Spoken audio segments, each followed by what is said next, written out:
Hey, welcome to day 1 of Divine Health and Deliverance, the process.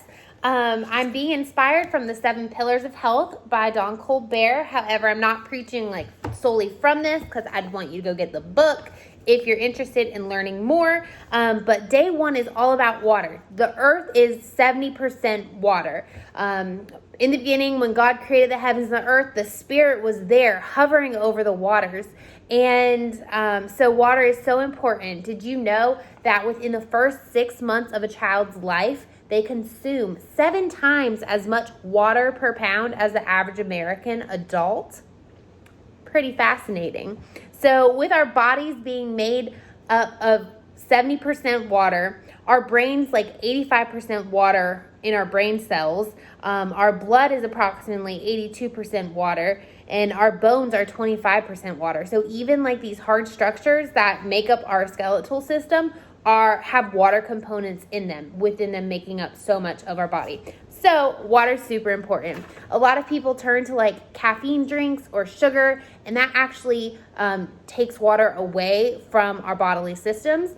And then our body goes into this rationing mode where it begins to dehydrate if we don't have enough water. So God created us to rely on water. And we know that in John 4, when the woman at the well goes to Jesus, or goes to the well and meets Jesus, he says that you are coming to drink from this well.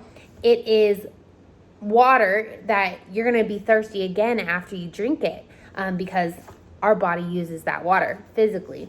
But if you knew who I was, you would be asking me for the living water that will never run dry and that you will never thirst again, because he is our ultimate source of living water. In Jeremiah 2:13, it says, "For my people have committed 2 evils. They have forsaken me, the fountain of living water, and they have dug cisterns for themselves, broken cisterns that cannot hold water." So what that says to me is that we've forsaken the living water. We have used other things as substitution for the living water to quench our thirst, to quench our satisfaction, or even to get the job done through our own strength, through our broken well, our broken cistern. And so God is saying, return to the living water, return to the fountain that will never run dry, and drink your fill, right?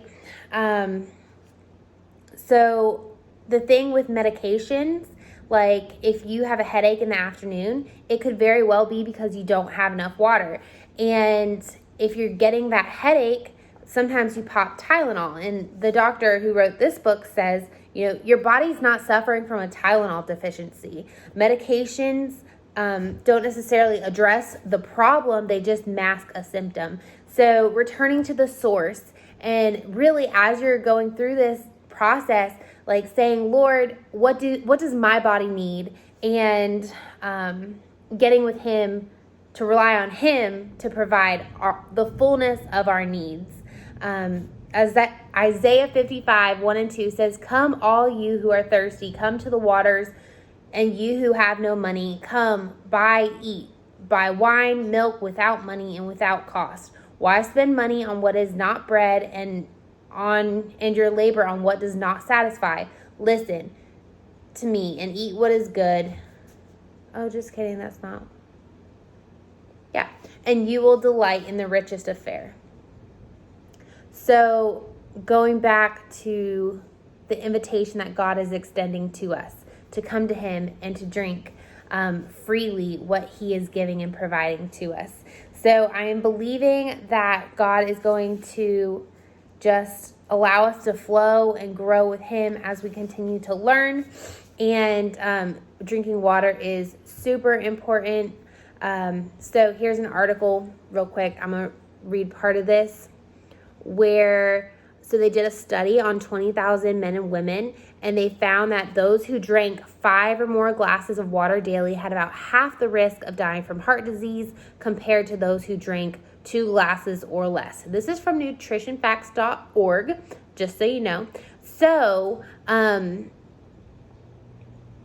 they were getting more water, not only in drinking water.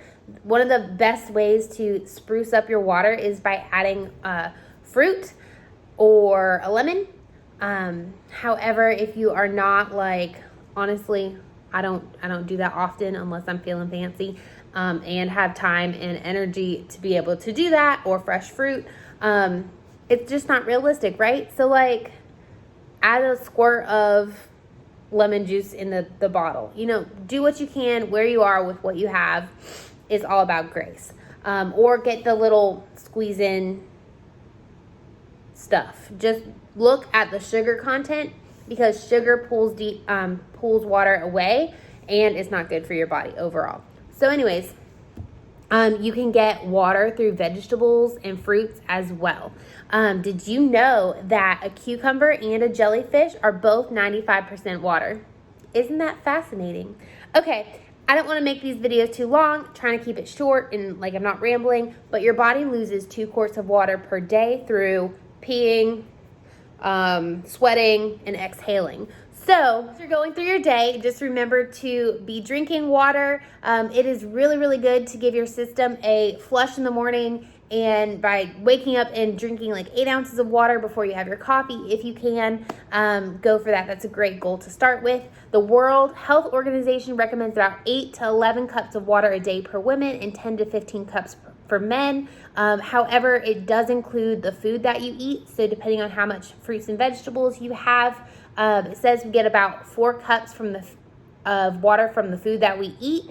And so I've also heard to eat like about half your body weight, drink half your body weight in water per day. Listen, if you're drinking 2 cups per day, why don't you go for 3?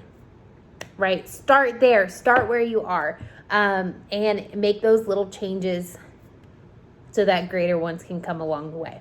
All right, guys, I am praying for you, cheering for you, rooting for you, ready to see how we grow. All right, take care. Have a great day.